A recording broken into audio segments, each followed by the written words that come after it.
1931년 세계 무역량은 단 1년 만에 3분의 1 이상 증발했습니다. 거리마다 실업자가 넘쳐났고 은행들이 연쇄 도산했으며 국가들은 속수무책으로 무너져 내렸죠. 인류는 아직 몰랐습니다. 이 경제 붕괴가 불과 10년 뒤 6천만 명의 목숨을 앗아갈 전쟁의 시작이라는 것을 말입니다. 어떻게 경제 위기가 인류 역사상 가장 참혹한 전쟁으로 이어질 수 있었을까요? 경제 대공황으로 시작해서 국제 질서가 무너지고 새 젊은 국가 독일, 이탈리아, 일본이 제국의 꿈을 쫓기 시작한 4년간의 여정. 오늘은 제2차 세계대전으로 가는 길, 그 첫 번째 이야기를 시작해 보겠습니다.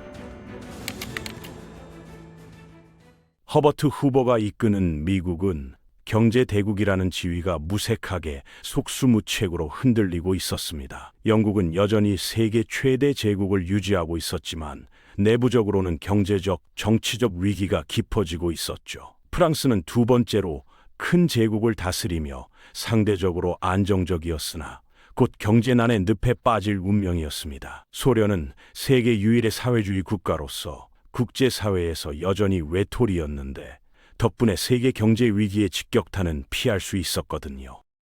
스탈린의 첫 번째 5개년 계획이 막바지에 접어들고 있었고 이 계획은 소련의 산업과 농업을 폭발적으로 성장시키겠다는 야심찬 목표를 담고 있었습니다. 아시아의 중국은 대공황의 최악 상황은 비켜갔지만 그해 중부 지역을 강타한 엄청난 홍수로 약 200만 명이라는 상상할 수 없는 숫자의 사람들이 목숨을 잃었죠. 게다가 장제스의 국민당 정부는 공산반군과 피비린내 나는 내전을 벌이고 있었습니다. 이 다섯 나라, 미국과 영국, 프랑스, 소련, 그리고 중국은 10년 후 인류 역사상 가장 거대한 전쟁에서 연합국으로 함께 싸우게 될 겁니다. 하지만 1931년 당시만 해도 그런 엄청난 전쟁이 다가오고 있다는 징조는 거의 보이지 않았습니다. 그런데 바로 그 해, 세계의 판도를 완전히 바꿔놓을 사건들이 다른 세 나라의 운명을 뒤흔들기 시작했죠. 제1차 세계대전에서 패배한 독일은 굴욕과 몰락 속에서 취약한 민주공화국으로 변해 있었습니다. 대공황이 가장 처참하게 덮친 곳도 바로 독일이었어요. 미국 차관에 크게 의존하던 독일 경제는 차관이 갑자기 끊기면서 은행들과 기업들이 도미노처럼 무너졌고 실업률은 24%까지 치솟았다가 이듬해에는 40%까지 폭등했습니다. 그해 7월 후보 대통령이 독일에게 한 가닥 희망을 던져줬죠. 제1차 세계대전 승전국들에게 내야 하는 전쟁 배상금을 일시적으로 유예해 주기로 한 겁니다. 하지만 보통 독일 사람들이 겪는 고통은 정치 지형을 급격하게 바꾸고 있었고 사람들의 지지는 극좌와 극우 양극단으로 쏠리기 시작했습니다. 이탈리아는 1922년부터 권력을 잡은 독재자 베니토 무솔리니가 통치하는 일당 파시스트 국가였습니다. 이탈리아도 대공황의 강타를 받았지만 정부의 대규모 개입 정책으로 고통이 어느 정도 완화되고 있었죠. 동아시아의 일본 제국도 대공황의 영향을 받았지만 이탈리아만큼 심각하지는 않았습니다. 하지만 이 혼합 민주주의 체제 안에서 정치적 극단주의와 군국주의의 불길한 기운이 점점 강해지고 있었어요. 9년 뒤 독일과 이탈리아, 그리고 일본, 이 세 나라는 추축국이라는 군사 동맹을 결성하게 됩니다. 이들에게는 중요한 공통점이 있었습니다. 1870년에 통일을 이룬 독일, 1861년에 통일된 이탈리아, 그리고 1868년 메이지 유신으로 근대 국가로 재탄생한 일본까지 역사적으로 보면 모두 상당히 젊은 국가들이었거든요. 그리고 이들은 모두 제1차 세계대전 종전협정에서 부당한 대우를 받았다고 깊이 믿고 있었습니다. 전반적으로 이들은 기존 강대국들이 이미 차지하고 있으면서 자신들에게는 박탈당한 것, 바로 제국을 갈망하고 있었죠. 제국은 단순히 영토가 아니었습니다. 그것은 지위와 안보, 번영을 동시에 제공하는 것으로 여겨졌고 국내의 온갖 문제들을 해결할 만병통치약이자 해외에서 운명을 실현할 수단으로 인식되고 있었거든요. 경제가 혼란에 빠지고 국제협력이 무너지던 1930년대는 이 새 강대국에게 절호의 기회로 다가올 겁니다. 과거의 굴욕을 씻어내고 자신들이 마땅히 가져야 한다고 믿는 제국들을 되찾을 기회 말이죠. 이 길은 독일과 이탈리아, 일본을 기존 강대국들과의 피할 수 없는 충돌로 몰아넣을 것이며, 그 충돌은 세계를 상상할 수 없는 파멸로 이끌게 됩니다. 1930년대 첫 번째 큰 국제 위기는 중국 북동부 만주에서 터졌습니다. 일본 민족주의자들은 중국을 제국 확장을 위한 최고의 무대로 보고 있었고, 실제로 일본은 오랫동안 그곳에서 영향력을 키워왔죠. 다롄에는 이미 관동군이라 불리는 대규모 일본군이 주둔하고 있었습니다. 이 군대의 민족주의 성향 장교들이 이제 독자적인 행동에 나서기로 결심했어요. 그들은 스스로 일본 철도 노선 일부를 폭파했는데, 이것이 묵히된 사건으로 알려진 자작극이었습니다. 관동군은 이를 핑계 삼아 만주를 침공했죠. 현지 중국군은 현대화된 일본군을 상대할 수 없었고, 장제스 주석은 남쪽에서 벌어지는 공산당과의 내전에 더 집중하고 있었습니다. 결과적으로 단 3개월 만에 일본군은 만주 대부분을 점령하고 만주국이라는 괴뢰 정권을 세웠어요. 일본 국민들은 환호했고 나라 전체가 전쟁 열기에 휩싸였습니다. 하지만 서방 열강들은 격분했죠. 일본의 침략은 켈로그 브리앙 조약을 명백하게 위반한 행위였거든요.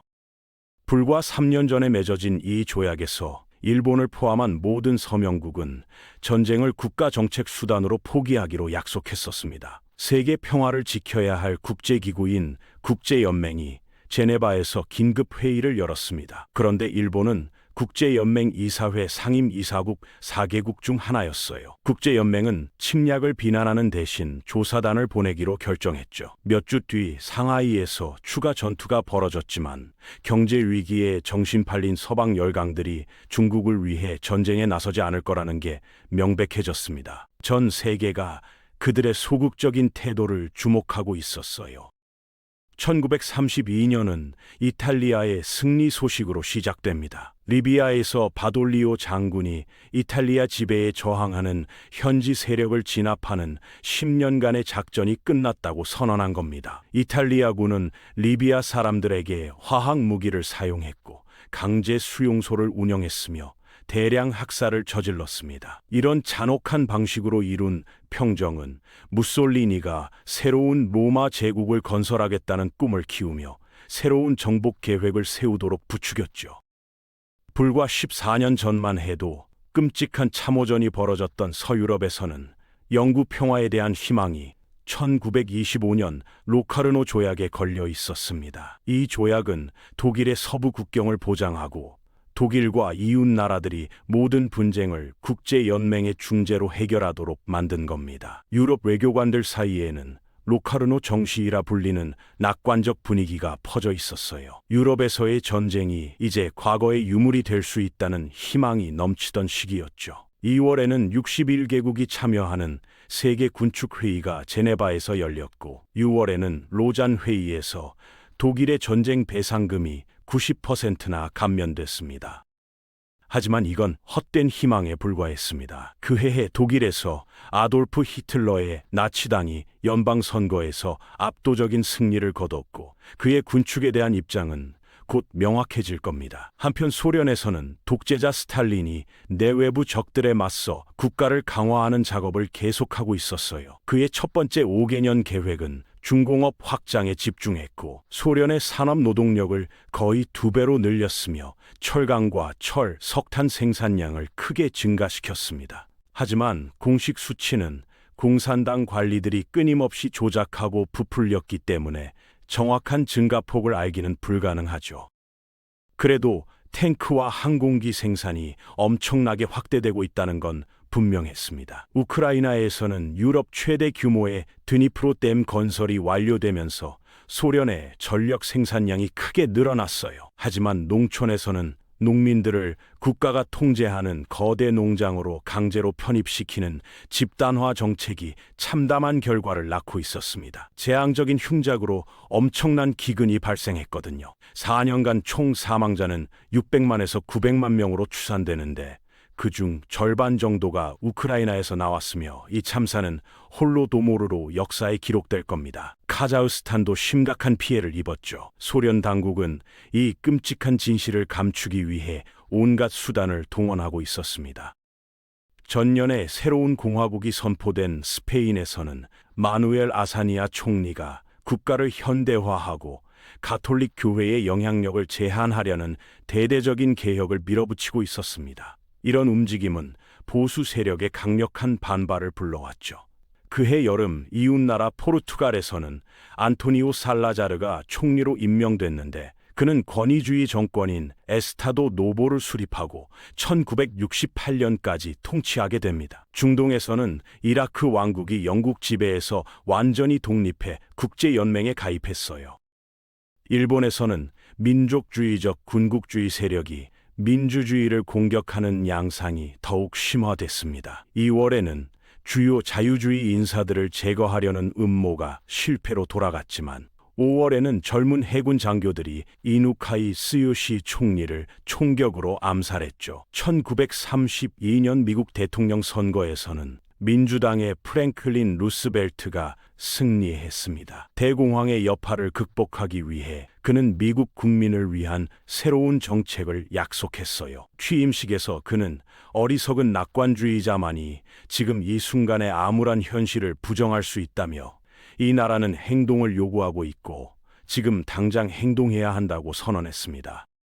독일은 정치적 교착 상태에 빠져 있었습니다. 전년도 선거에서 나치당과 사회민주당, 공산당이 의회를 장악했는데 이들은 서로를 증오하는 집단들이었거든요. 1933년 1월 이 교착 상태를 깨기 위해 힌덴부르크 대통령은 나치당 대표 아돌프 히틀러를 새 총리로 임명했습니다. 온건하고 경험 많은 정치인들이 히틀러의 극단적 견해를 억제할 수 있을 거라는 예측이 나오고 있었죠. 히틀러는 오스트리아 출신이었고 제1차 세계대전 때 독일군에서 하사로 복무했습니다. 전쟁 후 그는 뮌헨을 기반으로 한 변두리 민족주의 정당인 독일 노동자당의 지도자가 됐어요.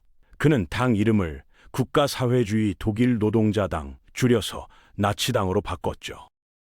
나치당의 정책은 극단적 민족주의를 기반으로 베르사유 조약을 완전히 거부하고 자본주의와 대기업에 적대적이며 유대인에 대한 강렬한 증오를 드러냈습니다. 나치당은 독일의 모든 문제, 특히 제1차 세계대전에서의 배신당한 패배에 대한 책임을 유대인에게 전가했는데 이는 그 자체로 민족주의적 신화였죠.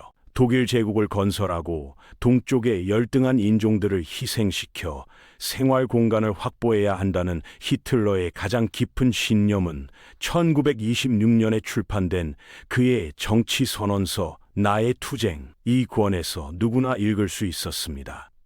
많은 독일인은 중도 정치인들과 그들이 경제 위기를 해결하지 못하는 것에 깊은 실망을 느끼고 있었어요. 히틀러의 강력한 수사와 급진적 해결책 약속은 광범위한 공감을 얻었죠. 많은 중산층 독일인은 나치를 공산주의자들의 집권을 막는 최선의 방법으로 여겼습니다. 히틀러가 집권하자 상황은 빠르게 바뀌기 시작했습니다. 1933년 2월 네덜란드 출신 공산주의자 마리누스 반 데르 루베가 베를린의 국회의사당에 불을 질렀어요. 그는 단독으로 행동했지만 나치는 독일 공산당이 쿠데타를 시도했다고 비난했죠. 비상령으로 정치적 권리와 시민적 권리가 빠르게 정지됐고 공산주의자들은 투옥됐으며 그들의 신문은 폐간됐습니다. 3월 독일은 새 선거를 치렀고 이 기간 동안 나치의 정치적 반대파들은 SA와 SS라는 나치 준군사 조직의 탄압과 공포에 시달렸어요. 나치당은 44%의 득표율로 의회를 사실상 장악했습니다. 그달 말 나치당은 수권법을 통과시켰는데 이로써 히틀러는 모든 헌법적 견제와 균형에서 해방됐죠. 이제 그는 의회나 힌덴부르크 대통령과 상의할 필요 없이 새 법률을 제정할 수 있게 된 겁니다. 4월 1일 나치는 전국적으로 하루 동안 모든 유대인 사업체 불매 운동을 조직했습니다. 여름이 끝날 무렵 오라니엔부르크와 다하우에 나치 강제 수용소가 열렸고 나치당을 제외한 독일의 모든 정당이 금지됐어요. 히틀러의 다음 목표는 제1차 세계대전을 끝낸 베르사유 조약이었습니다. 그는 공개적으로 전쟁 배상금과 독일의 전쟁 책임을 묻는 이른바 전쟁 책임 조항을 거부했죠. 하지만 비밀리에 그는 베르사유 조약의 독일군 규모 제한을 무시하고 대규모 재무장을 명령했습니다. 독일의 불법 공군 존재는 이미 널리 알려져 있었고 매달 60대씩 늘고 있었어요. 독일에서 민족주의와 군국주의가 극적으로 부활하고 있다는 건 누구나 알 수 있었습니다. 제네바 군축회의에서 독일은 프랑스와의 군사력 평등을 요구했으나 거부당하자 회의에서 나가버렸습니다. 같은 달 히틀러는 독일을 국제연맹에서 탈퇴시켰어요. 이는 그해 국제연맹에 가해진 두 번째 큰 타격이었죠. 2월에는 일본의 만주 침략에 대한 국제연맹 보고서가 마침내 총회에 제출됐는데 이 보고서는 일본에게 만주에서 철수할 것을 촉구했고 일본은 이에 대한 응답으로 국제연맹을 탈퇴했습니다. 평화 유지를 위해 만들어진 국제기구들이 뿌리부터 흔들리고 있었어요. 일부 외국 외교관들은 히틀러의 정치선언서 나의 투쟁을 읽어보기도 했습니다. 어떤 이들은 그것을 횡설수설로 치부했지만 또 다른 이들은 깊은 불안을 느꼈죠. 영국에서는 보수당 의원 윈스턴 처칠이 독일의 암울한 독재와 군국주의 정신의 부활을 경고했습니다. 하지만 1930년대 초 영국과 프랑스에서는 독일과 맞서 싸우려는 분위기가 거의 없었어요. 제1차 세계대전의 트라우마가 너무나 생생했고 대중의 정서는 평화주의에 가까웠거든요.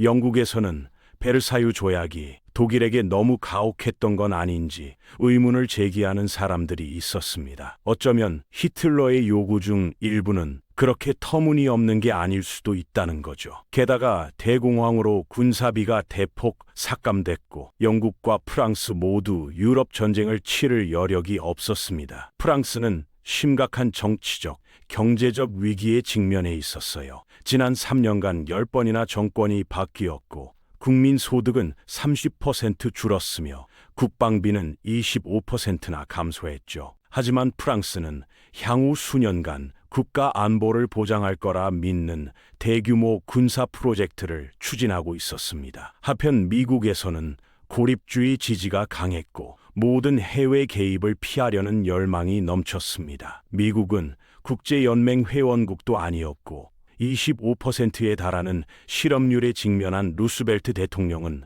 국내 문제에만 온전히 집중하고 있었죠. 1934년 6월 히틀러는 나치당의 준군사 조직인 SA에 대한 무자비한 숙청을 명령했습니다. 카프카적인 폭력과 협박은 히틀러의 권력 장악에 결정적 역할을 했지만 이런 수단들은 목적을 달성한 뒤 이제 히틀러가 더 중요하게 여긴 독일군의 충성심에 방해가 됐거든요. 이른바 장검의 밤 사건에서 주요 SA 지도자들이 체포돼 재판 없이 처형됐습니다. 1932년 이후 오스트리아는 엥겔베르트 돌프스 총리가 이끄는 우익 일당 체제 국가였습니다. 돌프스는 나치를 위험한 적으로 간주해 오스트리아 내에서 나치당 활동을 금지했죠. 1934년 7월 오스트리아 나치당은 독일과의 통일을 위한 쿠데타 시도의 일환으로 돌프스를 암살했습니다. 그들은 히틀러의 지원을 기대했지만 무솔리니는 다른 생각을 갖고 있었어요. 그는 오스트리아를 이탈리아와 히틀러의 신흥 독일 사이의 중요한 완충지대로 봤거든요. 그래서 오스트리아 국경의 브레너 고개에 이탈리아 군대를 파견하고 히틀러가 오스트리아를 합병하려 하면 개입하겠다고 위협했습니다. 독일의 군사력은 아직 매우 약했습니다. 히틀러는 후퇴할 수밖에 없었죠. 오스트리아에서 계획된 나치 음모는 실패로 끝났어요. 1934년 8월 86세의 독일 대통령 힌덴부르크가 재임 중 사망했습니다. 전쟁 영웅이자 정치가였던 그는 성대한 국장으로 장례를 치렀어요. 힌덴부르크의 권력과 보수주의는 히틀러의 행동을 어느 정도 견제하는 역할을 했는데 더 이상 그렇지 않게 됐죠. 히틀러는 대통령직을 신속히 폐지했고 이제 그는 독일 국가와 국민의 총통이라는 새로운 역할로 권력을 행사하게 됩니다. 8월 20일 새 법에 따라 모든 독일군 장교와 공무원은 히틀러에게 충성을 맹세해야 했습니다. 그해 10월 유고슬라비아의 알렉산더 국왕이 프랑스를 공식 방문했습니다. 알렉산더는 신생 유고슬라비아 국가 통합의 중요한 인물로 여겨졌지만 마르세유에 도착하자마자 불가리아 민족주의자의 암살을 당했죠. 프랑스 외무장관 루이 바르투도 교전 중에 사망했습니다. 그해 가을 영국은 독일군의 병력이 30만 명에 달한다는 사실을 알게 됐어요. 이는 베르사유 조약에서 허용된 병력의 3배였습니다. 독일은 병력 증강과 기계화를 위한 추가 계획을 갖고 있었죠. 이에 영국은 조심스럽게 재무장을 시작하며 4년 안에 공군을 40개의 비행 대대로 확장하겠다고 약속했습니다. 12월에는 일본이 워싱턴 해군 조약을 갱신하지 않겠다고 발표하면서 세계적 재무장을 제한하려는 노력에 또 다른 타격이 가해졌습니다. 1922년에 체결된 이 조약은 영국과 미국, 일본 함대의 규모를 5대 5대 3 비율로 정해놓은 거였는데 이는 지금 일본의 강대국 지위에 대한 모욕으로 여겨지고 있었습니다. 1934년이 저물어갈 무렵 세계는 단 4년 만에 완전히 달라져 있었습니다. 경제 위기가 어떻게 전쟁으로 이어질 수 있었느냐고요? 답은 간단했습니다. 굶주림은 분노를 낳았고 분노는 강한 지도자를 원했으며 강한 지도자들은 제국의 꿈을 꾸기 시작했습니다. 평화를 지키기 위해 만들어진 국제 질서는 속수무책으로 무너졌고 조약들은 휴지 조각이 되어갔죠. 이제 독일과 일본, 이탈리아는 각자의 방식으로 무장하고 있었습니다. 그들이 원하는 제국을 향한 길은 이미 열려 있었습니다. 그리고 그 길의 끝에서 6천만 명이 기다리고 있다는 사실을 아직 아무도 몰랐습니다.